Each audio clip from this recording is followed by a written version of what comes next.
पाकिस्तान के पीएम इमरान खान ने पूर्व प्रधानमंत्री नवाज शरीफ के विदेश जाकर इलाज कराने के लिए उनके घर वालों से 700 करोड़ रुपए का बॉन्ड भरने को कहा है। नवाज शरीफ पाकिस्तान के अस्पताल में जिंदगी और मौत के बीच जूझ रहे हैं। क्या रहम नहीं है जी कि जिन लोगों ने इस मुल्क को कंगाल करके मकरूज कर दिया उनको माफ कर दें। मेरा काम उनको माफ करना नहीं है।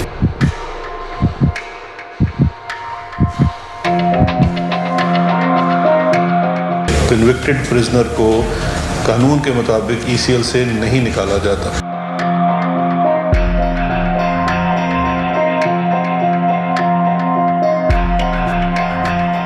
मैं अगर फ्रैंकली नवाज शरीफ साहब की जगह हूँ या PMLN की जगह हूँ तो मैं तो मर जाना बेहतर महसूस करूँ।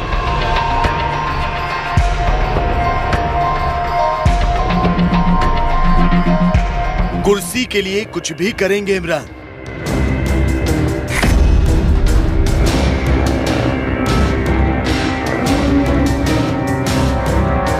बीमार शख्स का उड़ाएंगे मजाक। ये पैसे नहीं देंगे, इनके कफनों में भी जेबें लगी हुई हैं।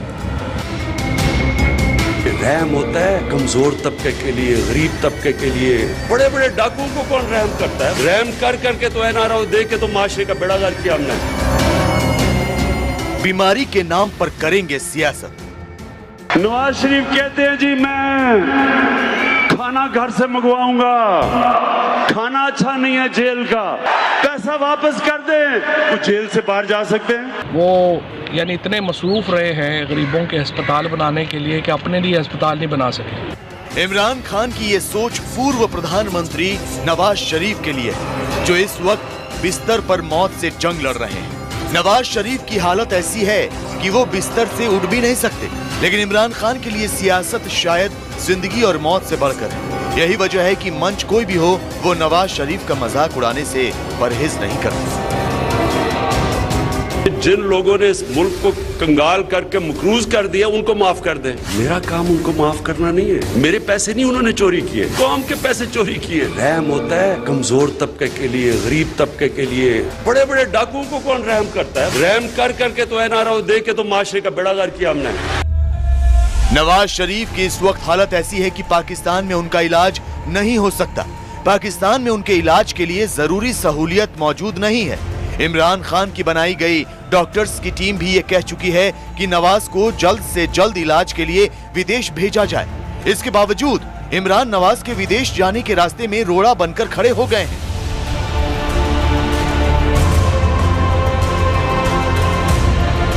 जनता के दबाव में उनकी सरकार इजाजत भी दे रही है तो उसके बदले पूरे 700 करोड़ रुपए मांग रही है।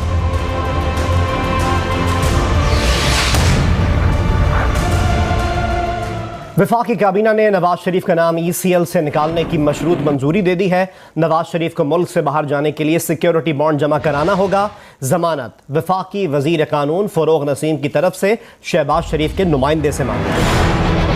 इमरान सरकार ने मौत से जंग लड़ रहे नवाज को विदेश इलाज के लिए जाने की इजाजत जिन शर्तों पर दी है उन्हें सुनकर कोई भी हैरान रह जाएगा। इन शर्तों का सीधा मतलब ये है कि इमरान किसी भी कीमत पर नवाज को इलाज के लिए विदेश नहीं भेजना चाहते। अपनी सियासत के लिए उन्हें नवाज शरीफ की जिंदगी दांव पर लगाने से कोई गुरेज नहीं है।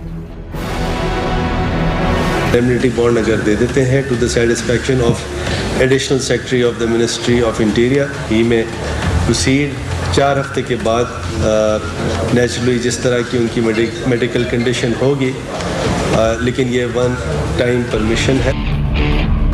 आपने अभी अभी जो सुना उस पर यकीन करना थोड़ा मुश्किल है, इसलिए हम आपको फिर बता देते हैं कि नवाज शरीफ को इलाज के लिए विदेश जाने की इजाजत के बदले इमरान उनसे क्या मांग रहे हैं। इमरान ने नवाज शरीफ का नाम ECL यानी एग्जिट कंट्रोल लिस्ट में डाल रखा है। इस लिस्ट में शामिल शख्स विदेश नहीं जा सकता। अब नवाज को इलाज के लिए विदेश जाना, लेकिन इमरान नवाज को विदेश जाने की इजाजत देने की कीमत मांग रहे हैं, वो भी 700 करोड़ रुपए। नवाज के भाई से इमरान सरकार ने कहा कि वो 700 करोड़ का बॉन्ड भरकर ही नवाज को इलाज के लिए विदेश ले जा सकते हैं।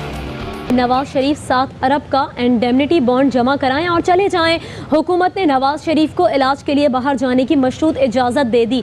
वजारत दाखिला ने इसका नोटिफिकेशन भी जारी कर दिया। मौत और जिंदगी के बीच जूझ रहे नवाज शरीफ के परिवार को ये उम्मीद थी कि ऐसी हालत में तो सरकार उन्हें विदेश जाने की इजाजत दे ही देगी। इसीलिए परिवार ने टिकट तक बुक करा लिए थे। लेकिन इमरान के 700 करोड़ की मांग के बाद नवाज के परिवार को अपने टिकट तक कैंसिल कराने रवाना न हो सके। बोर्डिंग न होने की वजह से नवाज शरीफ और उनके साथ जाने वालों के टिकट मंसूख कर दिए गए। नवाज शरीफ को कतर एयरलाइन की परवाज से बरासत दोहा से लंदन जाना था। वजारत दाखिला ने नवाज शरीफ की रवानगी वतन वापसी और मुकदमात का सामना करने से मशरूत कर दी है। इमरान अपने ही देश के पूर्व प्रधानमंत्री को इलाज के लिए विदेश भेजे जाने के एवज में 700 करोड़ रुपए मांग रहे हैं। दूसरी ओर उनके मंत्री बीमार नवाज शरीफ का मजाक उड़ा रहे हैं। अगर आप इस तरह से नवाज शरीफ साहब बाहर जाएं और फिर जो है ये कहा जाए कि पाकिस्तान के अंदर वो यानी इतने मसरूफ़ रहे हैं गरीबों के अस्पताल बनाने के लिए कि अपने लिए अस्पताल नहीं बना सकते। नवाज से 700 करोड़ रुपए की मांग और इमरान सरकार के मंत्रियों के इस तरह के बयान सामने आने के बाद पाकिस्तान की मीडिया में इमरान सरकार की नीयत पर सवाल उठ रहे हैं। ऐसे में इमरान की पार्टी को जवाब देना मुश्किल हो रहा है। अपने बचाव में भी इमरान के नेता नवाज पर ही कीचड़ उछाल रहे हैं। इन्होंने 5 रुपए नहीं देने थे। मैं 1 साल का कह रहा हूँ, सिर्फ आपको गिरफ्तारी के दोस्त पैसे देंगे और ये पैसे नहीं देंगे। इनके कफनों में भी जेबें लगी हुई हैं। ये इमरान की पार्टी के नेता हैं जो बीमार नवाज शरीफ को लेकर ऐसी राय रखते हैं। नवाज को लेकर इमरान सरकार की ये राय और इमरान के फैसलों ने उनके लिए ही मुसीबत खड़ी कर दी है। इमरान अब तक अपनी गद्दी बचाने के लिए 2 मोर्चों पर जंग लड़ रहे थे। अब उन्होंने अपने फैसलों से अपने ही खिलाफ एक नया मोर्चा खोल दिया।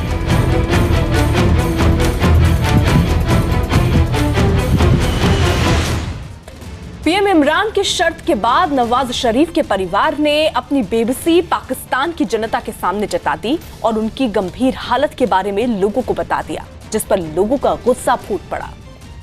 अगर फ्रैंकली नवाज शरीफ साहब की जगह हूँ या PMLN की जगह हूँ तो मैं तो मर जाना बेहतर महसूस करूँ।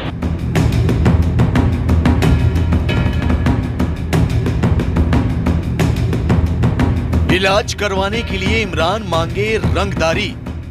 जिनके खा खा के उनके पेट फटने वाले हुए हैं, मोटू गैंग बन चुके हैं, ये वो लोग हैं। इनको तकलीफ पहुंचेगी, मैं पहुंचाऊंगा तकलीफ इनको। बीमार नवाज से इमरान मांगे 700 करोड़ रुपए। वफाकी काबीना ने नवाज शरीफ का नाम ECL से निकालने की मशरूत मंजूरी दे दी है।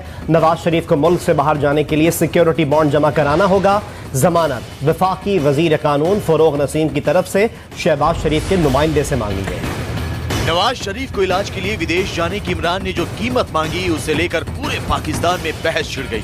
पाकिस्तान की मीडिया में इस वक्त सिर्फ नवाज के बारे में इमरान सरकार के फैसले पर ही बहस हो रही है। अच्छा, मुझे एक बात बताएं कि अगर कोई इंसान बीमार है और उसको बीमार होने के लिए इलाज देना चाहिए तो उसके डाके, उसकी चोरियां, उसकी मनी लॉन्ड्रिंग, उसके कत्ल सब माफ हो जाते हैं। एक लफ्ज भी नहीं लिख के देंगे, चाहे इंडेमनिटी बॉन्ड हो, चाहे इंश्योरेंस बॉन्ड हो, गारंटी हो या स्टैम्प पेपर हो या जो भी हो। ये बिल्कुल इस तरह नहीं होता कि जी आप यहाँ गए, जी जाएं और मादर पिदर आजाद, हम तरस आ गया आप, चूंकि आपकी हालत ऐसी है। पाकिस्तान मीडिया में नवाज को लेकर इस बहस की बड़ी वजह है नवाज की बिगड़ती हालत। क्योंकि नवाज की हालत ऐसी है कि डॉक्टर ने उन्हें हवाई सफर करने के लिए विशेष दवाएं दी थी, लेकिन इमरान की शर्त की वजह से वो विदेश नहीं जा सके। अब उन दवाइयों से उनकी हालत और बिगड़ रही है। ये खुलासा नवाज की बेटी मरियम नवाज ने किया। डॉक्टर्स के मुताबिक स्टेरॉइड्स की हाई डोज देने की वजह से मोहम्मद नवाज शरीफ की सेहत पर मनफी असरात जाहिर हो रहे हैं। हाई स्टेरॉइड्स की डोज मोहम्मद नवाज शरीफ के प्लेटलेट्स को सफर के लिए मतलूबा सतह पर लाने के लिए दी गई थी। स्टेरॉइड्स की ज्यादा मिकदार के बायस मोहम्मद नवाज शरीफ की सेहत पर साइड इफेक्ट्स हुए हैं। नवाज शरीफ को हवाई सफर करने के लिए दवा तक दे दी गई, लेकिन इमरान ने 700 करोड़ रुपए की शर्त रखकर नवाज को विदेश नहीं जाने दिया, जिससे नवाज की सेहत और बिगड़ गई। इस खबर के सामने आने के बाद पाकिस्तान में लोग नवाज के समर्थन में उठ खड़े हुए। अल्लाह ताला नवाज शरीफ ਨੂੰ ਸਿਹਤ ਤੰਦਰੁਸਤੀ ਦੇਵੇ ਸਾਡੀ ਦੁਆ ਹੈ ਇਹ ਬਾਤ तो कभी कौम नहीं छड़ेगी हुकूमत ही टिकटी सरेआम होती है टिकटी सरेआम हो रही है ये पीटीआई कारकुन हमें तंग कर रहे हैं जैसे भी हालात रहेंगे तेरे साथ रहेंगे। नवाज को लेकर इमरान सरकार के फैसले और उस पर बढ़ते गुस्से से पाकिस्तान की सियासत में भी उबाल आ गया। पाकिस्तान की दूसरी पार्टी के नेताओं ने भी इमरान को चेतावनी दे दी है कि अगर नवाज को कुछ हुआ तो पूरे देश में खून खराबा शुरू हो जाएगा, जिसकी जिम्मेदारी इमरान सरकार की होगी। मियां नवाज शरीफ के बाहर जाने पर जो तूफान शुरू हुआ उसे इमरान खान को काबू करना पड़ेगा। इमरान खान मुल्क के सरबराह होने की हैसियत से अपने फैसलों में ऐसे लोगों की मत सुने जो गुमराह कर रहे हैं। चौधरी शुजात हुसैन का कहना है इमरान खान माथे पर कलंक का टीका न लगने दें। नवाज शरीफ के इलाज को लेकर इमरान ने जो फैसला किया था उसके पीछे इमरान की बड़ी साजिश थी। वो अपनी नाकामी छिपाने की एक कोशिश कर रहे थे। इमरान ने नवाज की सेहत को देखते हुए सियासी दांव चला।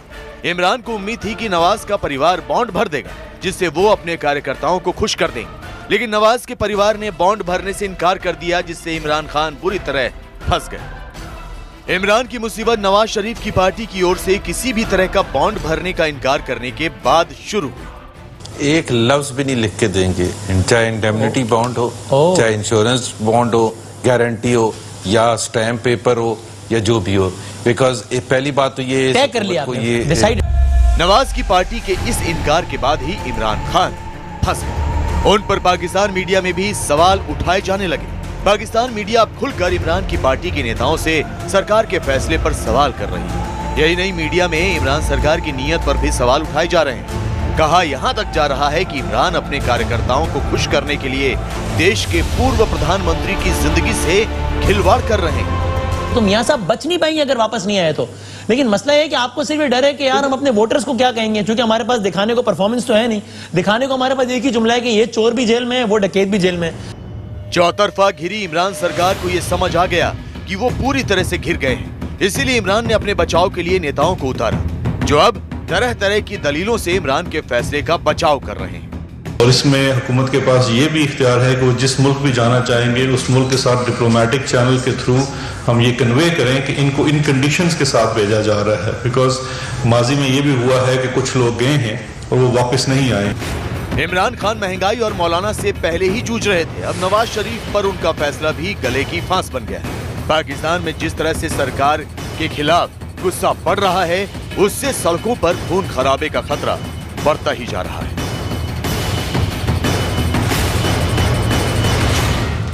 पाकिस्तान के बहावलपुर में अपने ठिकाने में बैठा आतंकी मौलाना मसूद अजहर भारत पर हमला करने की फिराक में है। पाकिस्तानी सेना और वहां के सरकार के इशारे पर उसके 50 आतंकी हमले की तैयारी कर रहे हैं।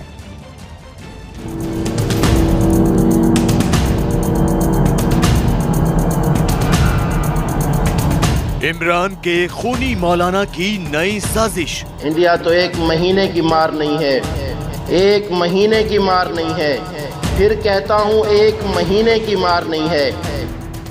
आतंक के अजगर की गीदड़ भभकी। मसूद अजहर के इशारे पर बॉर्डर चला ओसामा।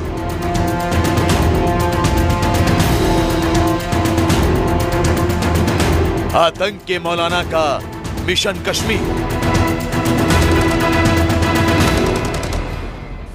जैश-ए मोहम्मद का सरगना मसूद अजहर पाकिस्तान के बहावलपुर में ऐश की जिंदगी जी रहा है। यहीं से अपने हेडक्वार्टर में बैठकर आतंक की अपनी लाल डायरी में नई साजिशों का जाल बुन रहा है।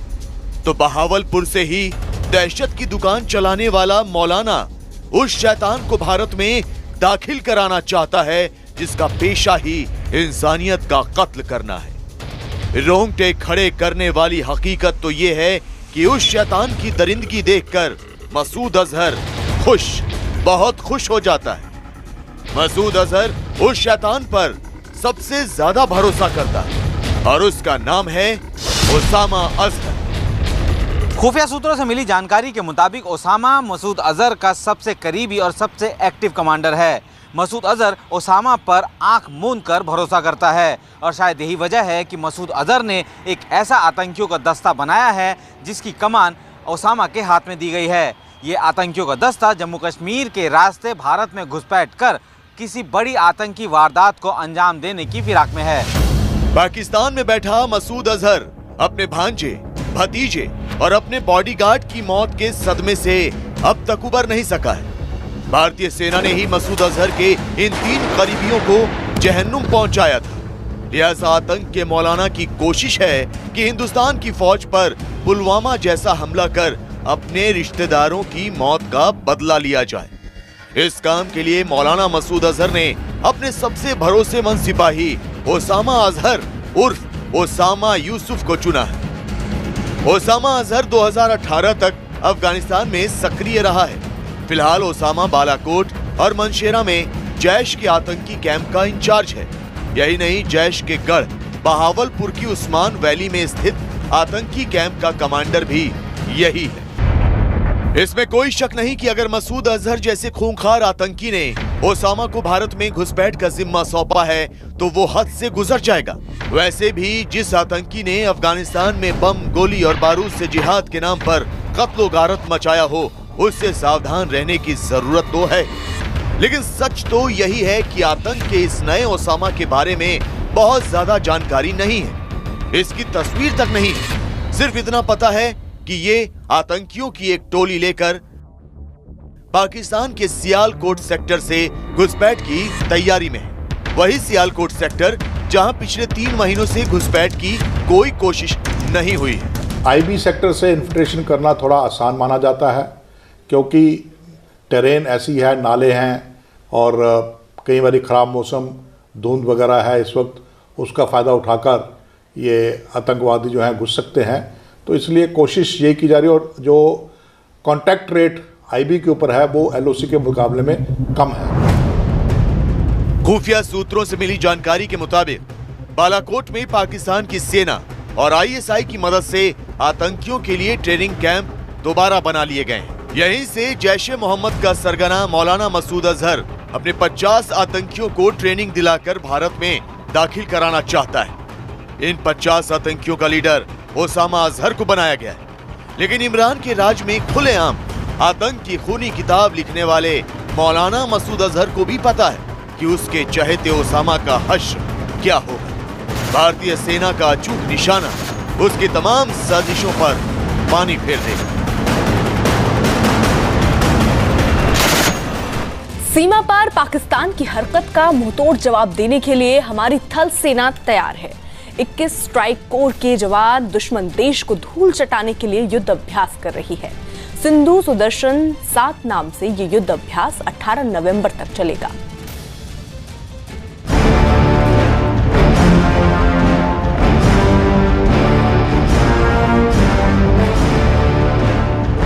वो चलते हैं तो दुश्मन की रूह कांप जाती है। वो तो हारते हैं तो बुरी नीयत रखने वाले पीठ दिखाकर भागने लगते हैं। भारतीय सेना के पराक्रम से अच्छे अच्छों की घिग्गी बन जाती है। फिर पाकिस्तान जैसे मुल्क की क्या बिसात। लिहाजा आतंकिस्तान को अपनी हरकतों से बाज आ जाना चाहिए और अगर फिर भी वो अपना अंजाम देखना चाहता है तो इन तस्वीरों पर गौर करें। भारतीय थल सेना की सबसे ताकतवर 21 स्ट्राइक कोर 13 नवंबर से रात में दुश्मन को मात देने का अभ्यास कर रही है। सिंधु सुदर्शन के इस 7वें फेज में पाकिस्तान से सटी सीमा के पास 40,000 जवान अभ्यास कर रहे हैं। सेना के रणबांकुरे 3 महीने से चल रहे इस युद्धाभ्यास के दौरान चंद घंटों में दुश्मन के इलाकों पर कब्जा करने का पराक्रम दिखाएंगे। इसमें पहली बार शूटर ग्रिड सेंसर का इस्तेमाल किया जाएगा। स्ट्राइक कोर की पूरी ताकत झोंकी जाएगी और लगातार 12 घंटे तक युद्ध लड़ने की क्षमता को मैदान में परखा जाएगा। अब तक पोखरण के आसपास युद्धाभ्यास में फायर पावर का संयुक्त अभ्यास चल रहा था। अब बाड़मेर सेक्टर में 100 किलोमीटर के दायरे में युद्धाभ्यास हो रहा है। यही नहीं, फायर पावर के साथ पैदल सेना भी दुश्मन के इलाके में एयरफोर्स की मदद से घुसने का अभ्यास कर रही है। एक तो नॉर्मल अभ्यास चल ही रहा है, साथ ही साथ पाकिस्तान कहीं भी अगर गलती से भी जो सोच लेता है कि वो एलओसी के ऊपर अपनी बड़ी हुई फौज की मदद से कुछ गड़बड़ करता है तो उसके काउंटर में वहाँ पर ये फौज है। पाकिस्तान के लिए ये एक चेतावनी है कि अगर आपने इस तरफ एक भी बुरी नज़र उठा के देखी या एक भी इकामत करने की कोशिश की तो उसका जवाब हमारे पास पहले से तैयार है। पाकिस्तान के लिए थ्रेटन बीइंग है, इतनी सेना, वो भी बैटल रेडी, अपने बैटल स्टोर्स के साथ, साजो सामान के साथ, हथियार के साथ, एम्युनिशन के साथ उसके बॉर्डर के ऊपर एक्सरसाइज कर रही है। और किस वक्त बॉर्डर को पार कर जाए पाकिस्तान को तो पता नहीं लगा कि ये फौज कब रहीम यार खान पहुंच गई है। तो इसलिए पाकिस्तान तो डरता ही है। पाकिस्तान को डरने की जरूरत तो है, क्योंकि ये सिर्फ युद्धाभ्यास नहीं, पाकिस्तान की तबाही का ट्रेलर है। उसकी किसी भी जुर्रत को पलक झपकते कुचलने के लिए की जा रही नेट प्रैक्टिस है। तो आपको बता दें, सिंधु सुदर्शन 7 नाम के इस युद्धाभ्यास में शूटर ग्रिड सेंसर का इस्तेमाल हो रहा है। इसके तहत जंग के मैदान में इजरायली UAV हेरॉन हेलीकॉप्टर और सैटेलाइट से टारगेट को ग्रिड की तस्वीरें भेजी जाएंगी। इस आधार पर शूटर ग्रिड से जमीन पर मैकेनाइज्ड फोर्स हमला करेगी और रात के समय इस ऑपरेशन को अंजाम दिया जाएगा। सिंधु सुदर्शन 7 इस युद्धाभ्यास में armed mechanised infantry artillery, army air defence, army aviation के अटैक हेलीकॉप्टर, वायुसेना और स्पेशल फोर्स का खास तौर पर प्रदर्शन किया जाएगा। K9 वज्र और स्वदेशी एडवांस लाइट हेलीकॉप्टर रुद्र का खास तौर पर इस्तेमाल किया जाएगा। मतलब ये कि लगभग हर उस हथियार की परख की जाएगी जिससे पाकिस्तान जैसे दुश्मन को तबाह बर्बाद किया जा सके।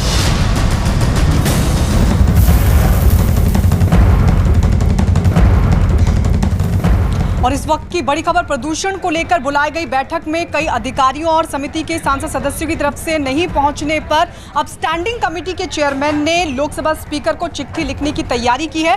इस चिट्ठी में वो जिक्र करेंगे कि किस तरीके से प्रदूषण को लेकर बुलाई गई बैठक में ना तो अधिकारी पहुंचे और ना ही समिति के जो सांसद सदस्य हैं, जिनकी तादाद 29 है, उसमें से भी सिर्फ 4 सांसद पहुंचे। इसको लेकर ये चिट्ठी लिखी जाएगी और बताया जाएगा कि किस तरीके से इन सदस्यों के नहीं पहुंचने के बाद बैठक को रद्द कर दिया गया। आपको बता दें, आज ये बैठक बुलाई गई थी और इसमें कई अधिकारी नहीं पहुंचे थे।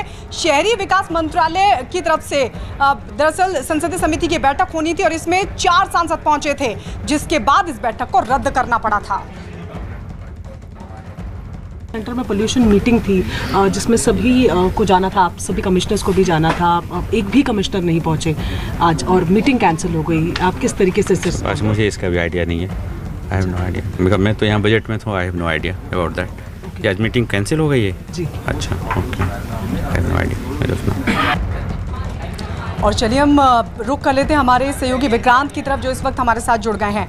विक्रांत, ये बेहद जरूरी था क्योंकि दिल्ली NCR के लोग सांस नहीं ले पा रहे हैं और ऐसे में बैठक में अधिकारियों का, सांसद सदस्यों का ना पहुंचना ना सिर्फ हैरान करता है बल्कि इस मसले को लेकर उनकी गंभीरता पर भी सवाल खड़े करता है।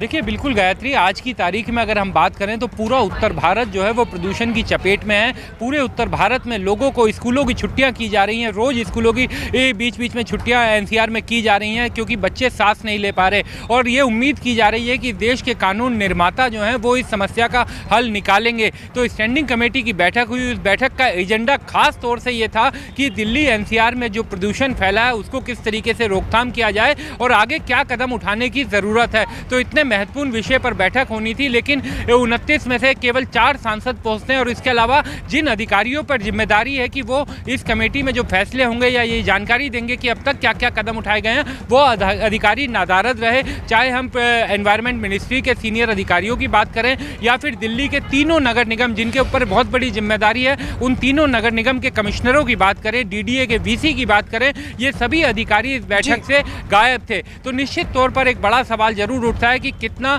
सीरियसली, कितना गंभीरता से प्रदूषण जैसी समस्या को देश के जो नुमाइंदे जिनके ऊपर जिम्मेदारी है वो किस कदर लेते हैं। बिल्कुल, जिन पर ये जिम्मेदारी है वो किस कदर लेते हैं और कैसे जिम्मेदारी से बचते हैं। शुक्रिया विक्रांत इस तमाम जानकारी के लिए।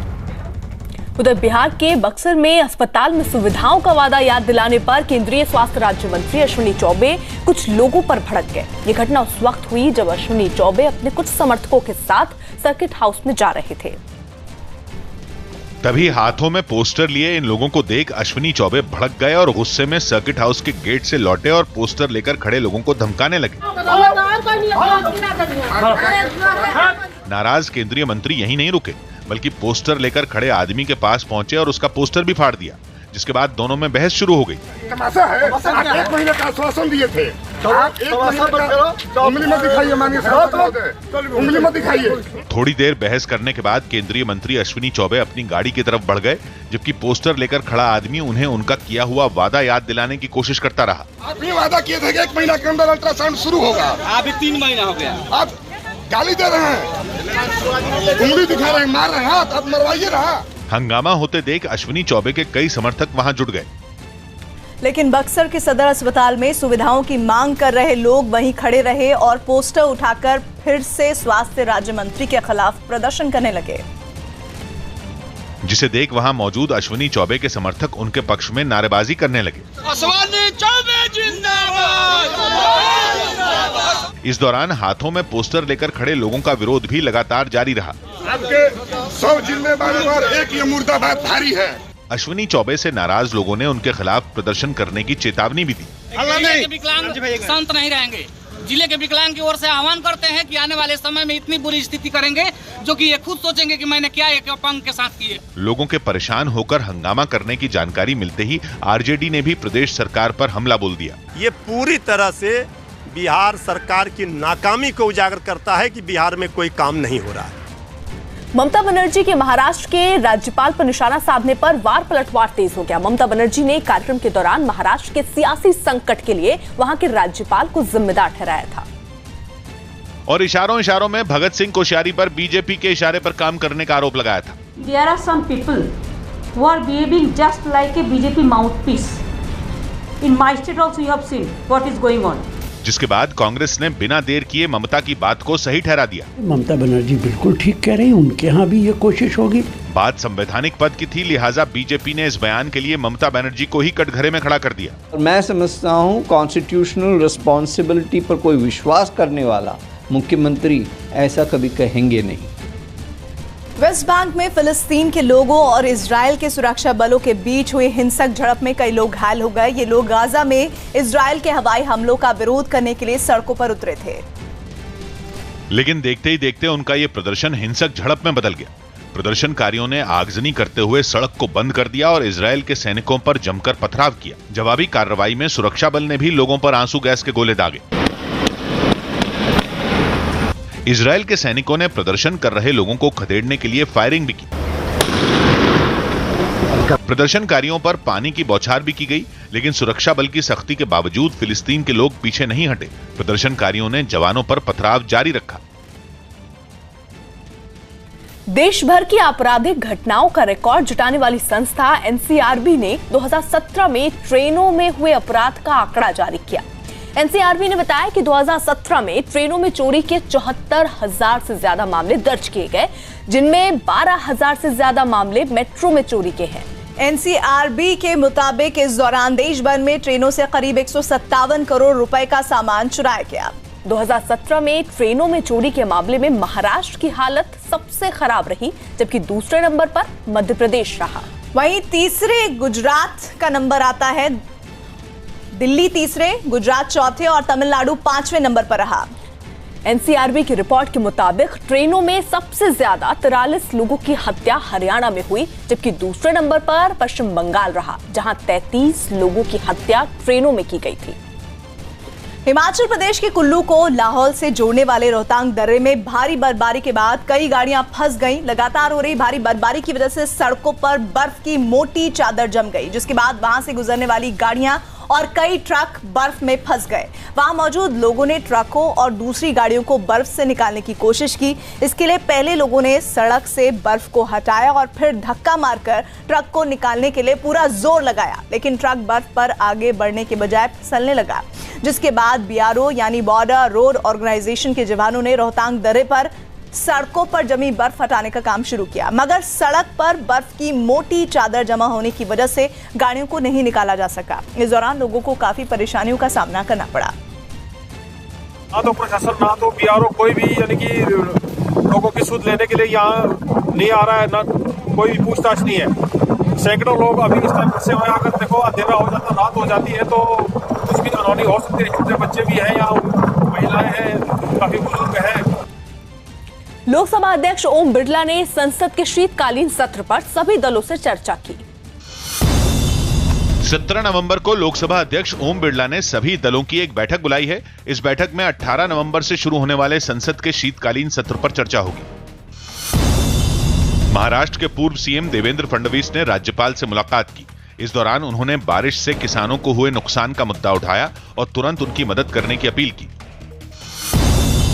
दीपिका पादुकोण और रणवीर सिंह ने अमृतसर के स्वर्ण मंदिर में मत्था टेका। यहां उन्होंने लंगर भी खाया। इससे पहले गुरुवार को अपनी शादी की सालगिरह पर उन्होंने तिरुपति बालाजी के दर्शन किए थे।